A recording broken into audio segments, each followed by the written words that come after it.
সুস্বাগতম বন্ধুরা, গপ্পগাথায় তোমাদের সকলকে সুস্বাগতম। আমি তোমাদের কখনো নিয়ে যাব সেই অচিন পুরীতে, ব্যঙ্গমা ব্যঙ্গমীর দেশে।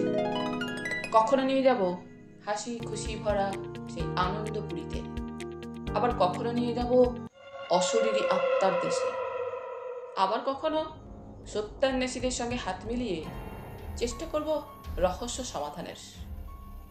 এরকম নানা রঙের দুনিয়ায় ভেসে যেতে অবশ্যই আমার হাতটা ধরো বন্ধু।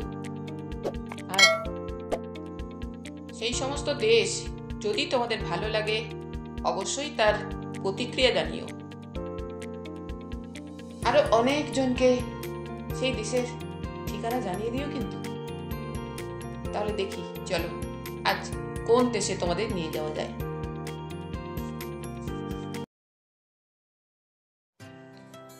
বন্ধুরা, আজ তোমাদের শোনাবো সাপের জিভ কেন চেরা, সে বিষয়ে একটি পৌরাণিক কাহিনী।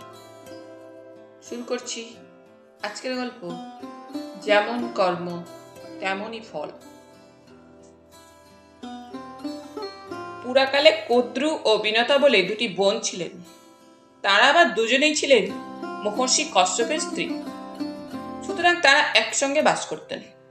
এই কদ্রুর ছেলেরা হলেন নাগগণ, অর্থাৎ পৃথিবীতে আমরা যত রকমের সাপ এখন দেখি তাদের পূর্বপুরুষরা। আর বিনতার মাত্র দুটি ছেলে, বড় অরুণ, সূর্যের রথের সারথি, ছোট গরুর। আমরা যখনকার কথা বলছি বিনতা তখনও ছেলেপুলে হয়নি, কিন্তু কদ্রুর হয়েছে। একদিন এরা দুই বোন বসে আছেন, এমন সময় শুনলেন দেবরাজ ইন্দ্রের ঘোড়া উচ্চৈশ্রবা সেই পথ দিয়ে চলে গেলেন। উচ্চৈশ্রবা সাদা রঙের ঘোড়া, ঘোড়ার রাজা বললেই হয়। সমুদ্র মন্থনে উঠেছিল। কথায় কথায় প্রশ্ন উঠল, উচ্চৈশ্রবার রং কি সাদা না কালো? বিনতা বললেন, আগা গোড়া সাদা। কদ্রু বললেন, না কালো। তর্ক উঠল ক্রমশ। দুজনেই বললেন, বাজি রাখো। বাজি ধরা হলো। যে বোন হেরে যাবে সে বোন অপরের দাসিত্ব করবেন। স্থির হলো পরের দিন সকালে দিনের আলোতে ভালো করে দেখা হবে। এধারে কদ্রু বরাবরই জানতেন যে ঘোড়াটা আগাগোড়াই সাদা। হঠাৎ চোখের মাথায় বাজি ধরে ফেলেছিলেন। এখন পড়লেন মহা ফাঁপড়ে। আর কোনো উপায় না দেখে ছেলেদের গিয়ে বললেন, তোমরা গিয়ে ওর লেজটা ঢেকে থাকো, যাতে আসল রংটা বিনতা দেখতে না পায়। কতকগুলি নাগ, যারা ওরই মধ্যে একটু ধার্মিক, তারা রাজি হলো না। তারা বললে, তুমিও মা, বিনতাও মা, মাকে ঠকাতে পারবো না। তাতে কদ্রু চটে গিয়ে তাদের শাপ দিলেন, তোরা পুড়ে মরবি। সে কথায় বাকি ছেলেরা ঘাবড়ে গেল। তখন তারা করলে কি, রাতারাতি গিয়ে উচ্চৈশ্রবার লেজটা আচ্ছন্ন করে বসে রইল। পরের দিন বিনতা আর কদ্রু যখন দেখতে গেলেন, বিনতা দেখলেন কদ্রুর কথাই ঠিক, ঘোড়ার লেজটা কালো। কি আর করবেন বিনতা? দুঃখিত মনে এসে সেই থেকে কদ্রু ঝিগিরি করতে লাগলেন। এরই মধ্যে গরুর জন্মগ্রহণ করলেন। গরুর বড় হয়ে দেখলেন যে সাপগুলো যদিও তার পায়ের নখের যোগ্য নয়, তবু তারা যখন তখন তাকে চাকরের মতো যা তা ফরমাস করে। শুধু ওকে করলেও এত দুঃখ ছিল না, ওর মাকে শুধু ঝিয়ের মতো খাটিয়ে নেয়। একদিন আর থাকতে না পেরে মাকে বললেন, মা কি ব্যাপার বলো তো, ওরা তো আমাদের ভাই, কিন্তু আমার মনিবের মতো হুকুম করে কেন? তখন বিনতা সব খুলে বলতে বাধ্য হলেন। গরুর সব কথা শুনে রাগে ফুলতে লাগলেন, কিন্তু তখন আর উপায় কি? মা যখন দাসিত্ব মেনে নিয়েছেন, তখন আর কি করা যাবে। যাই হোক, গরুর গিয়ে সোজাসুজি বিমাতা কদ্রু আর ভাই নাগদের প্রশ্ন করলেন, কি করলে আমার আর আমার মায়ের দাসত্ব ঘুচবে বলো, আমি তাই করছি। নাগেরা অনেক ভেবেচিন্তে বললে, দেবতাদের কাছ থেকে কোনো মতে যদি অমৃত এনে দিতে পারো তো তোমাদের মুক্তি দেব। তখন সবে সমুদ্র মন্থনে অমৃত উঠেছে, সেই অমৃত পান করেই দেবতারা অমর হয়েছেন। ওদেরও স্বাদ অমৃত পান করে ওরা অমর হবে। কি সর্বনাশ, সাপেরা অমর! ভাবো দেখি একবার ব্যাপারটা। গরুর কিন্তু কথাটা শুনে তৎক্ষণাৎ রাজি হয়ে গেলেন এবং দেবলোকে যাত্রা করলেন অমৃতের জন্য। অমৃত পাহারা দিচ্ছিলেন বিশ্বকর্মা। তিনি প্রথমটা বাধা দেওয়ার চেষ্টা করলেন, কিন্তু গরুরের নখের আঘাতে কয়েক মুহূর্তের মধ্যেই তিনি পালাতে পথ পান না। তারপর অন্যান্য দেবতারাও এলেন যুদ্ধ করতে, কিন্তু গরুরের দেহে অসীম শক্তি। তারা অমর হতে পারেন, তাই বলে গায়ের জোরে ওর সঙ্গে পারবেন কেন? কেউই পারলেন না। গরুর অনায়াসে যেখানে অমৃত ছিল সেইখানে গিয়ে পৌঁছালেন। তবে তখনও বাধা সব শেষ হয়নি। গিয়ে দেখেন প্রকাণ্ড একটা চক্র ঘুরছে অমৃতের কলসির চারপাশে শোঁ শোঁ করে। কার সাধ্য তার মধ্যে দিয়ে যায়? মহা ফাঁপড়ে পড়লেন গরুর। এত কাণ্ড করে এখন হাল ছেড়ে দিতে হবে নাকি? অনেকক্ষণ দাঁড়িয়ে থাকবার পর মাথায় গেল যে চাকার মাঝখানটায় একটি যে ছোট ফুটো আছে, সেই ফুটো দিয়ে গলে গেলে কি হয়? যেমন চিন্তা তেমনি কাজ। নিজের শরীরটাকে গুটিয়ে খুব ছোট করে তার মধ্যে ফুরুত করে গলে চলে গেলেন। ও হরি! চাকা যদি বা পার হলেন, সেখানে আবার দুই বিরাট সাপ, বিষম বিষধর। ওকে দেখে তারা রাগে গজরাতে লাগলো। গরুর দেখলেন বিপদ, একা দুটো সাপ সামলানো দায়। বুদ্ধি করে তিনি এক মুঠো ধুলো তুলে ওদের মুখে ছুঁড়ি মারলেন। ধুলোয় চোখ ভরে যাওয়ায় তারা আর চোখে দেখতে পেলে না। উনি সেই ফাঁকে অমৃতের কলসিটি তুলে নিয়ে চলে এলেন। অমৃত, যা খেলেই অমর হতে পারবে। অন্য যে কেউ হলেই এর লোভ সামলাতে পারত না, আগে একটুকু খেয়ে নিত। কিন্তু গরুর প্রয়োজনে নিতে বাধ্য হয়েছেন বটে, তাই বলে পরের জিনিস চুরি করে খাবেন কেন? তিনি নিজে স্পর্শ করলেন না এক ফোঁটা। পরে স্বয়ং নারায়ণের সঙ্গে দেখা হলো। তিনি ওর নির্লভতা দেখে খুশি হয়ে আশীর্বাদ করলেন, তুমি এখনই চিরজীবী হয়ে থাকবে, আর আজ থেকে আমার বাহন হবার সম্মান লাভ করবে তুমি। তাকে প্রণাম করে আরো খানিকটা এগিয়েছেন গরুর। এমন সময় ইন্দ্রের সঙ্গে দেখা। অমৃত হাতছাড়া হয়ে যায় দেখে ইন্দ্র ছুটে এসেছেন। ওকে দেখেই তাই কথা নেই বার্তা নেই মেরে দিলেন বজ্র। গরুর ওর রকম সকম দেখে হেসে ফেললেন। দেবরাজ, ও বজ্রে আবার কিছুই হবে না। তবে আপনার বজ্রের সম্মান রক্ষার জন্য এই একটি পালক আমি খসিয়ে দিলাম। এই বলে একটি পালক তিনি ইন্দ্রের সামনেই খসিয়ে ফেলে দিলেন। দেবরাজ দেখলেন মহাবেগতিক, গায়ের জোরে একে কাবু করা যাবে না। তা বুঝে তিনি অন্য পথ ধরলেন। বললেন, আজ থেকে তুমি আমার বন্ধু। গরুর বললেন, বেশ। সাধারণত যাদের গায়ে জোর বেশি তারা একটু ভালো মানুষই হয়, মানে অল্পেতেই ভুলে যায়। ইন্দ্র বললেন, বন্ধু, একেই তো সাপের জ্বালায় লোকে অস্থির, তার উপর যদি অমৃত খেয়ে ওরা অমর হয়, তাহলে কি আর রক্ষা থাকবে? সৃষ্টি রাখাই অসম্ভব হয়ে উঠবে যে। গরুর বললেন, অমৃত নিয়ে গিয়ে আমায় দিতে হবে, নইলে আমার মুক্তি নেই। তা বলে অমৃত খাওয়াবো এমন কোনো কথা তো আমি তাদের দিইনি। আপনি এক কাজ করুন, আমি অমৃত নিয়ে গিয়ে তাদের দিই, আমার পণ রক্ষা হোক। আপনিও তৎক্ষণাৎ সে অমৃত হরণ করে নিয়ে আসুন, তাতে আমার কোনো আপত্তি নেই। বরং আমি আপনাকে সাহায্য করব।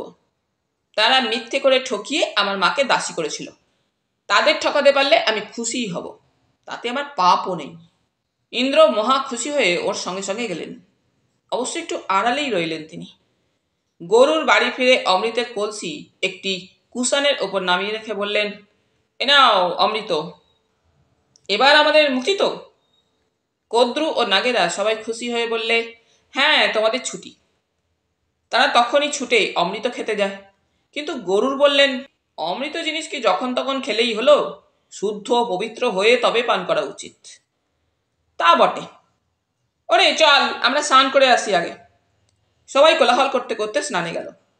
এই অবস্থায় গরুর অমৃতের কলসিটি তুলে এনে দেবরাজকে ফেরত দিলেন। ইন্দ্র কলসিটি নিয়ে তৎক্ষণাৎ অন্তর্ধান করলেন। এধারে সাপেরা ফিরে এসে দেখে কিচ্ছু নেই, সব ভোঁ। এটা কি উচিত হলো তোমার? ওরা গরুরকে তিরস্কার করে। গরুর বললেন, ওহ, তোমরা যখন সাদা লাজকে জচ্চুরি করে কালো করেছিলে তখন বুঝি ঠিক হয়েছিল? এর আর কি জবাব দেবে? মনের দুঃখে সাপেরা যে কুশের ওপর অমৃতের কলসি ছিল সেই কুশগুলো চাটতে লাগলো। যদি ছিটে ফোঁটা পড়ে থাকে দই ভাত, বলা তো যায় না। ফলে হলো এই যে তীক্ষ্ণধার কুশে ওদের জিভটা দুখানা হয়ে চিড়ে গেল। অমৃত আর মিলল না। সেই থেকে আজও সাপের জিভ দুখানা করা, একটু লক্ষ্য করলেই দেখা যায়।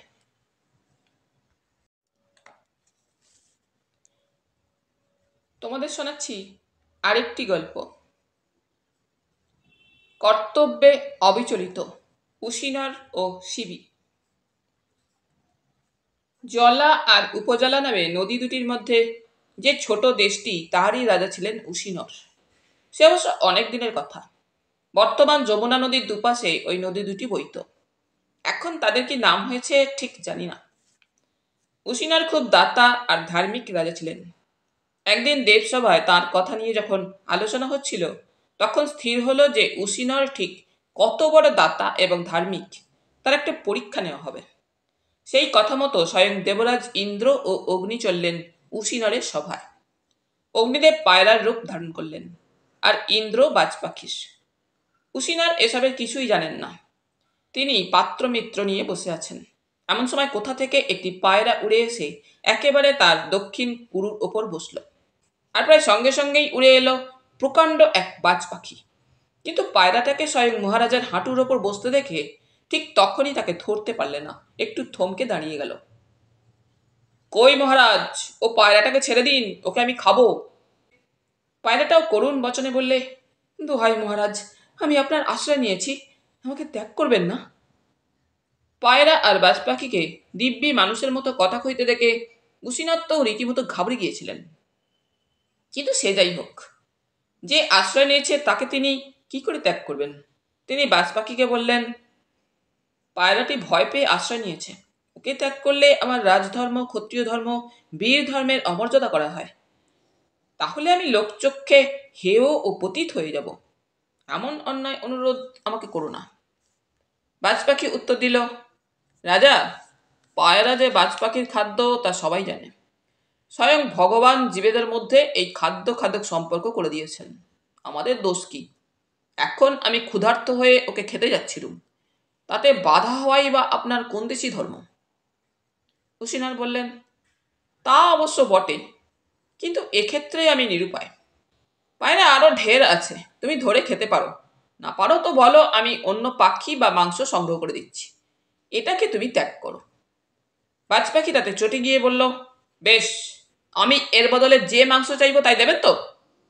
নিশ্চয়ই, বেশ নিশ্চিন্ত মনে উত্তর দিলেন উশিনর। বাজ পাখি বললে, এই পাখির মাংসটি খুব নরম ছিল, এর সমান নরম সুস্বাদু মাংস আর কোথায় পাবো? যদি ওর সমান ওজনের আপনার রাজদেহের মাংস দেন, তো আমি ওর মায়া ত্যাগ করতে পারি। নানা ভোগসুখে থাকেন আপনি, মনে হচ্ছে আপনার মাংস সুস্বাদুই হবে। উশিনর কিন্তু একথা শুনে একটুও ভয় পেলেন না। তিনি যেন বেশ খুশি হয়েই বললেন, ও এই কথা, তাতে আর কি হয়েছে, আমি এখনই তোমাকে তুষ্ট করছি। সেই মুহূর্তেই তুলাদণ্ড এলো। পাখিটিকে পাল্লার একদিকে চাপিয়ে উশিনর নিজে হাতে নিজের দক্ষিণ উরু থেকে ভালো নরম মাংস কেটে নিয়ে আর একদিকের পাল্লায় রাখলেন। কিন্তু এ কি, তিনি বেশ ভারী দেখেই এক চাপ মাংস কেটে নিয়েছিলেন, কই, তবুও তো পায়রাটার সমান হলো না। পায়রার দিকেই পাল্লা ঝুঁকে আছে। আরও এক চাপ মাংস কেটে নিলেন, তবুও হয় না। তখন বাম উরু থেকে বেশ খানিকটা মাংস তুলে নিলেন, তবুও পায়রার দিকে ঝুঁকে থাকে। এ কি কাণ্ড! সবাই অবাক। মন্ত্রী ও সভাসদরা ভয় পেয়ে গেলেন, পরস্পরের মুখের দিকে তাকাতে লাগলেন তারা। উশিনর কিন্তু খুব ব্যস্ত হলেন না। তখন তিনি নিজেই পাল্লায় চেপে বসলেন, তবুও কপতের দিকে ভারী হয়। উশিনর হাত জোর করে বাজ পাখিকে বললেন, আর তো ভাই আমার মাংস নেই, তুমি আমাকেই সম্পূর্ণ খেয়ে পায়রাটিকে অব্যাহতি দাও। তখন অগ্নি আর ইন্দ্র নিজ মূর্তি ধারণ করলেন। উশিনরকে খুব আশীর্বাদ করে ইন্দ্র বললেন, বৎস, আমরা তোমাকে পরীক্ষা করতেই এসেছিলাম। আমি ইন্দ্র, আর ইনি স্বয়ং বৈশ্যানর। বাস্তবে কি তোমার মতো ধার্মিক আত্মত্যাগী লোক বিরল। তুমি সুখে সুস্থ দেহে দীর্ঘকাল প্রজাপালন করো, মৃত্যুর পর অক্ষয় স্বর্গবাস হোক তোমার। তারা চলে গেলেন। তাঁদের বরে উশিনরের কাটা দেহ আবার পূর্ণ হয়ে উঠল। তিনি যেমন সুখে স্বচ্ছন্দে রাজত্ব করছিলেন, তেমনই করতে লাগলেন। এই উশিনরের ছেলেই হলেন শিবি। যেমন বাপ তেমনি ছেলে, কেউ কারোর চেয়ে ছোট নয়। শিবি রাজত্বকালে একদিন এক ব্রাহ্মণ এসে ওকে বললেন, মহারাজ, আমি ক্ষুধার্ত, আপনার এখানে কিঞ্চিত আহার করব। রাজা বললেন, সে তো আমার সৌভাগ্য, কি খাবেন বলুন? ব্রাহ্মণ বললেন, যা খেতে চাইব তাই খাওয়াবেন, কথা দিচ্ছেন? নিশ্চয়ই, আপনি শুধু আদেশ করুন। ব্রাহ্মণ বললেন, বহুদিন নরমাংস খাইনি, বড় অরুচির মতো হয়েছে। স্থির করেছি আজ নরমাংস খাবো। তা বুড়ো মানুষ, নরম মাংস চাই তো। এখন আপনি যদি দয়া করে আপনার ছেলেটিকে মেরে রান্না করে দেন তো খুশি হই। শিবি একটুও চমকে উঠলেন না বা বিলাপ করলেন না, শুধু শান্ত মুখে বললেন, বেশ, তাই হবে। আমি রান্নার ব্যবস্থা করি, আপনি স্নান পূজা সারুন। কিন্তু মহারাজ, চাকর বাকরকে দেবেন না, আপনি নিজে দাঁড়িয়ে সব তৈরি করাবেন। ওরা বড় ফাঁকি দেয়, হয়তো খানিকটা মাংস চুরিই করবে। কিছু ভাববেন না আপনি, আমিই তৈরি করব। রাজা শিবি ছেলেকে বধ করিয়ে নিজের চোখের সামনে সে মাংস পাক করালেন। অন্ন ব্যঞ্জন প্রস্তুত। এখন কোথায় সে ব্রাহ্মণ? রাজা নিজে মাথায় করে সে ভাত আর মাংস নিয়ে ব্রাহ্মণকে খুঁজে বেড়াচ্ছেন। এমন সময় কে একজন এসে খবর দিলে সে ব্রাহ্মণ নগরীতে ঘর বাড়ি পুড়িয়ে মহা অত্যাচার করে বেড়াচ্ছে। তবুও মহারাজ এতটুকু বিরক্তি প্রকাশ করলেন না। ইতিমধ্যে ব্রাহ্মণ সেখানে এসে পড়েছেন। তিনিও তো রাগে অগ্নিশর্মা। এত বেলা হয়ে গেল, এখনো খাবার ব্যবস্থা হলো না? তোমাদের সব চালাকি, মিথ্যে স্তোক, আমি জানি।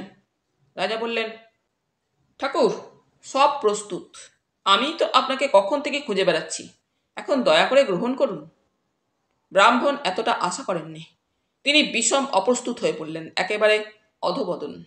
শেষে বললেন, দেখুন মহারাজ, ভেবে দেখলুম যে আমি আর এই বুড়ো বয়সে নরমাংসটা খাবো না। আপনি খান ওটা, আপনাকে খেতে দেখলেই আমার তৃপ্তি। তাই হবে বলে মহারাজ ভাতের থালা নামিয়ে ইষ্টদেবকে স্মরণ করে অম্লান বদনে ছেলের মাংসশুদ্ধ ভাত মুখে তুললেন। একেবারে যখন মুখের কাছে নিয়ে গেছেন, তখন ব্রাহ্মণ ওর হাতখানা ধরে ফেলেছেন। মহারাজ, যথেষ্ট হয়েছে। আমি স্বয়ং বিধাতা আপনাকে পরীক্ষা করতে এসেছিলুম, এখন নিজেই লজ্জিত হয়ে ফিরে যাচ্ছি। আপনি ধন্য। তখন শিবি অবাক হয়ে চেয়ে দেখেন তার ছেলে দিব্যি সুস্থ ও অক্ষত দেহে তার সামনে দাঁড়িয়ে আছে। তিনি তাড়াতাড়ি তাকে বুকে জড়িয়ে ধরলেন। বিধাতা ওকে আশীর্বাদ করে চলে গেলেন। এই জন্য নারদ বলেছিলেন, হয়তো আমিও কখনো স্বর্গ থেকে ভ্রষ্ট হতে পারি, তবু শিবিকে কেউ স্বর্গ গমনে বাধা দিতে পারবে না। বন্ধুরা, আজকের মতো গল্প শেষ। আবার ফিরব পরের পর্বে। তোমাদের নিয়ে যাব অন্য কোনো দেশে। গল্প কেমন লাগছে জানাতে তোমরা ভুলো না কিন্তু। তোমরা সকলে খুব খুব ভালো থেকো। ধন্যবাদ।